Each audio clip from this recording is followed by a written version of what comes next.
ఈరోజు మన ఆంధ్రప్రదేశ్ ఉప ముఖ్యమంత్రి కొణిదెల పవన్ కళ్యాణ్ గారి జన్మదిన శుభాకాంక్షలు కేసీఆర్ తరఫున నేను తెలపడం జరుగుతుంది. మా విలేకరులందరూ కూడా ముఖ్యంగా ఏంటంటే సినిమా హీరో నుంచి ఈ స్థాయికి వచ్చినందుకు నేను చాలా గర్విస్తున్నా, చాలా అప్రిషియేట్. నేను బాగా లైక్ చేసే వ్యక్తి ఎవరంటే పవన్ కళ్యాణ్ గారు.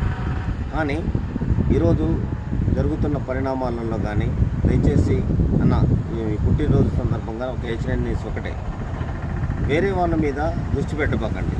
మన ప్రభుత్వం అంటే మీ ప్రభుత్వం మీరు చేసే ఒక మహోన్నతమైన ఒక కార్యక్రమానికి శ్రీకారం చుట్టడం తప్ప దానికి రక్తపాతం చేయొద్దు. దయచేసి ప్లీజ్ రిక్వెస్ట్, బ్లడ్ డొనేషన్ చేయండి, కానీ జనాల దగ్గర ఉన్న రక్తాన్ని దోచుకోవద్దు.